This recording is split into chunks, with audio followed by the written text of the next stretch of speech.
Hi, I'm gonna jump into Kant's a part of Kant's critique of pure reason, the transcendental aesthetic.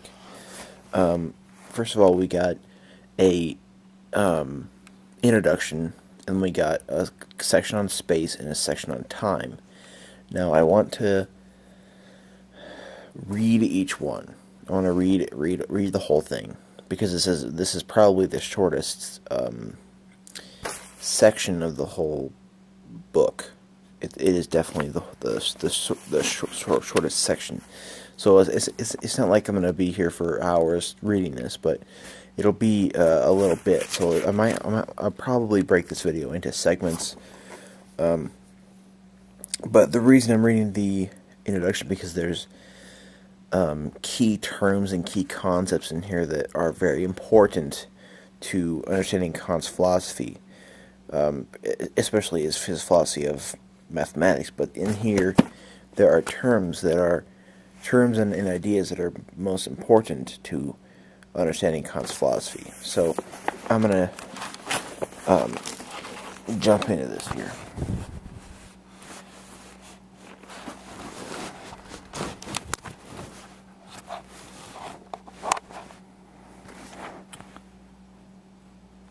Okay. In whatever way and through whatever means, a cognition may relate to objects, that through which it relates immediately to them, and at which all thought as means is directed as an end, is intuition. This, however, takes place only insofar as the object is given to us, but this is in turn is possible only if it affects the mind in a certain way. Okay, now first of all, we're talking about intuition, which has to do with the thing itself. Now, Kant was not this metaphysician that believes that he was not a rationalist, so to speak. He didn't think that there were. He was not a rationalist, nor was he a objectivist. He was mostly he knew that there were things out there that were outside of us. He knew that, and he thought he looked at them as noumena, or things in themselves, and then there's those, and then there's how we see them, or the intuition, how the object is given to us. The capacity or receptivity to acquire representations through the way in which we are affected by objects is called sensibility. Objects are therefore given to us by means of sensibility, and it alone affords us intuitions, but they are thought through the understanding, and from it arise concepts. But all thought, whatever straight away, or through a detour, must ultimately be related to intuitions. Thus, in our case, to sensibility, since there is no other way in which objects can be given to us. The effect of an object on the capacity for representation, insofar as we are affected by it, is sensation. That intuition, which is related to the object through sensation, is called empirical. The undetermined object of an empirical intuition is called appearance. I call that in the appearance which corresponds to sensation is matter. But that which allows the manifold of appearance to be intuited as ordered in certain relations, I call the form of appearance. So we have matter and form. Form and matter. This is what is commonly called in metaphysics. What is commonly called in metaphysics hylomorphism, I think, because we have the idea of intuition, or even the thing itself, as divided into the form, which is the form he calls. I call that in the appearance which corresponds to sensation is matter. that in appearance which corresponds to sensation, its matter, but that which allows the manifold of appearance to be as intuited or as ordered in certain relations, I call the form of appearance. Since that within which these sensations can alone be ordered and placed in a certain form, cannot in itself be in turn sensation. The matter of all appearance is only given to us a posteriori, but its form must all lie ready for in the mind a priori, and can therefore be considered separately from all sensation. I call all representations pure, in the transcendental sense, in which nothing is to be encountered that belongs to sensation. Accordingly, the pure form of sensible intuitions in general is to be encountered in the mind a priori, wherein all the manifold of appearances is intuited in certain relations. This pure form of sensibility itself is also called pure intuition. Pure intuition. So if I separate from the representation of a body that which thinks about it, and such as substance, force, divisibility, etc., as well as that which belongs to sensation, such as impenetrability, hardness, color, etc. Something from this empirical intuition is still left for me, namely extension and form. These belong to pure intuition, which occurs a priori, even without an actual object of the senses or sensation. It's a mere form of sensibility in the mind. I call the science of all principles of a priori sensibility the transcendental aesthetic.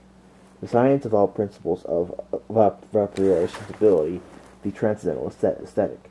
There must therefore be such a science, which constitutes the first part of the transcendental doctrine of elements, in contrast to that which contains the principles of pure thinking, and is named transcendental logic.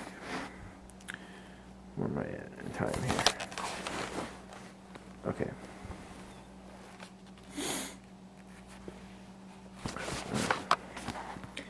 In the transcendental aesthetic, we will therefore first isolate sensibility by separating off everything that the understanding thinks through its concepts, so that nothing but empirical intuition remains.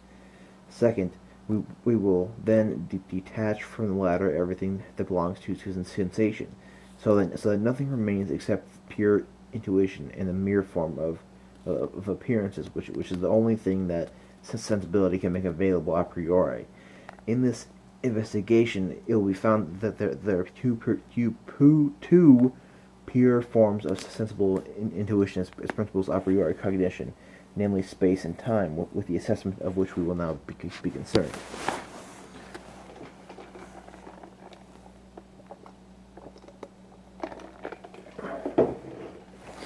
So there he prefaced the whole thing. He discussed what pure intuition is.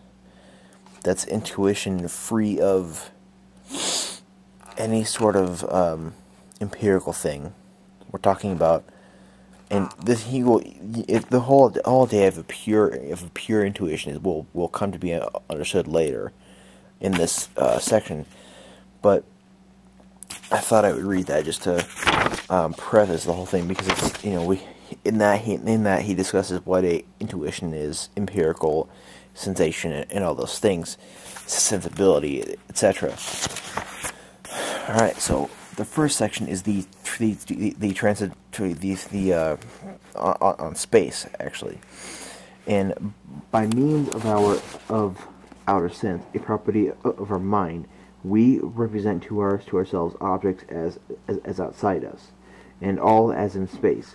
In space, their form, magnitude, in relation to one another is determined or determinable, in a sense by means of which the mind intuits itself, or its inner state gives, to be sure, no intuition of the soul itself as an object, yet it is still a determinate form, under which the intuition of its inner state is alone possible, so that everything that belongs to the inner determinations is represented as in relation of time.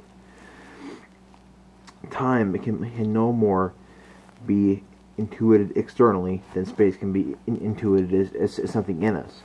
Now, what are space and time? Are they actual entities? Are they only determinations or relations of things, yet ones that would pertain to them even if they were not intuited?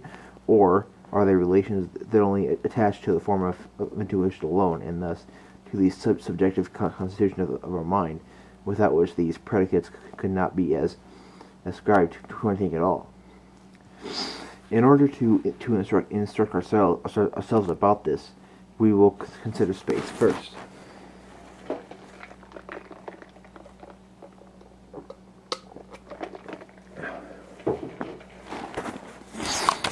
At 10:40. 1. Space is not an empirical concept that has been drawn from outer experiences. For in order for certain sensations to be related to something outside me, i.e., to something in another place in space from that in which I found myself, thus, in order for me to represent them as outside one another, thus not merely as different but as in different places, the representation of space must already be their ground. Okay, first of all, in the little intro to the discussion on space, he talks about how he talks about, let me find it. We represent to ourselves objects as outside us, and all is in space. In space, their forms, magnitude, and relation to another is determined or determinable, in a sense, by means of the mind intuits itself, or its inner state, gives, to be sure, no intuition of the soul itself as an object, yet it is still it's still a determinate form.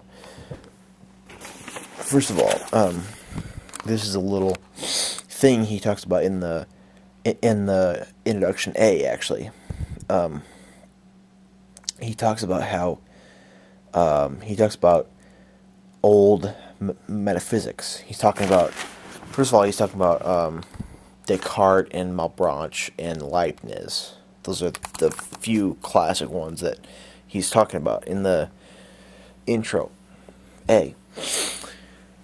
He talks about how these metaphysicians, they do their metaphysics about how they say that they can have intuitions of the soul, the world, and God. The soul, the world, and God are what the metaphysicians, the old metaphysicians before him, squabbled about. That's what they talk about, and they say that they can, say a certain thing about them, and they say that they can philosophize about it. But what Kant says in the intro is that there's no intuitions of God or the soul or the world.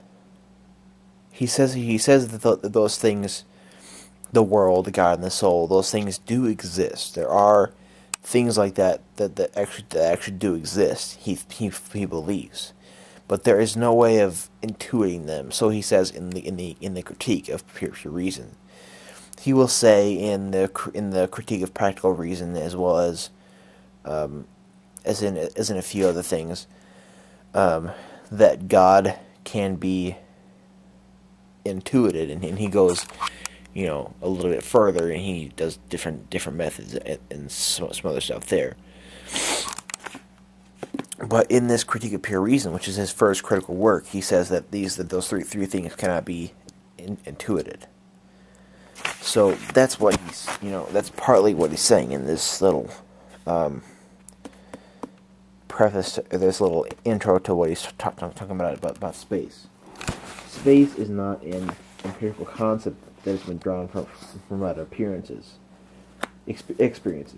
For in order for certain sensations to be related to something outside me, i.e., to something in another place in space from that which I found myself, thus, in order for me to represent them as outside one another, thus not merely as different, but as in different places, the representation of space must already be their ground.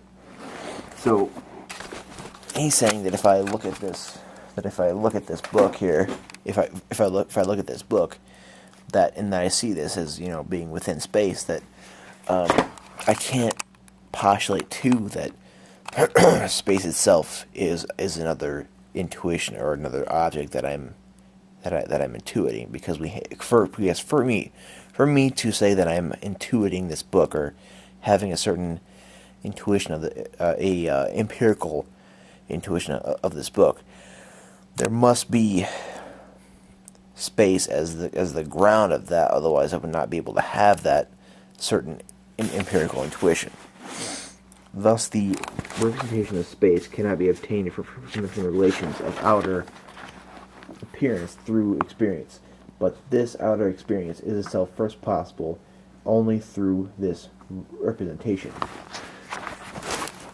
So he's saying that space cannot have a empirical intuition, and that it is a priori pure intuition. We're talking about, and this is something, because of how it is. This is something that grounds the empirical intuitions that we do have. 2. Space is a necessary representation a priori, which is the ground of all outer intuitions. One can never represent that there is no space, although one can very well think that there are no objects to be encountered in it. It is therefore to be regarded as the condition of the possibility of appearances, and not as a determination dependent on them, and is an a priori representation that necessarily grounds outer appearances.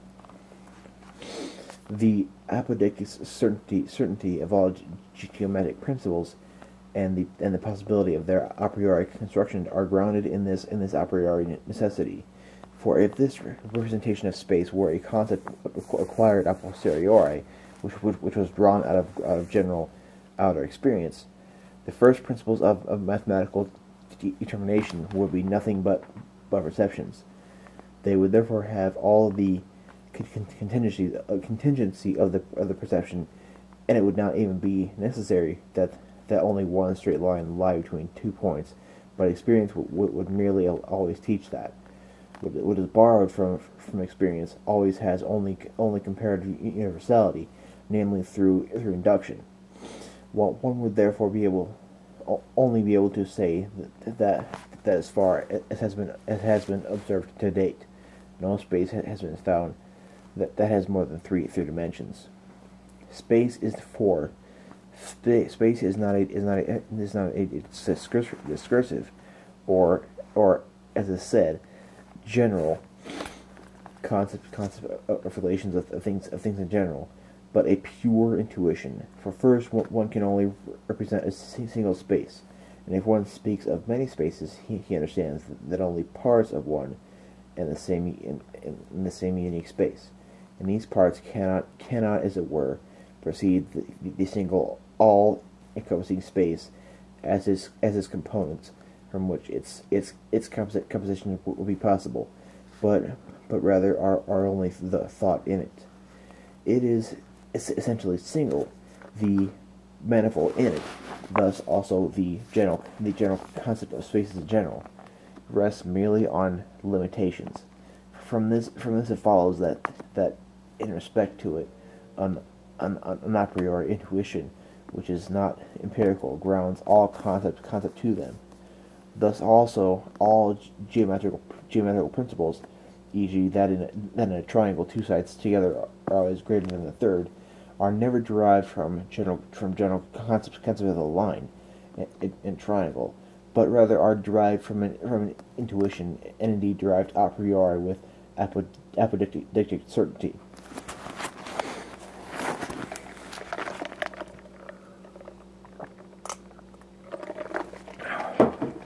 Apodictic certainty.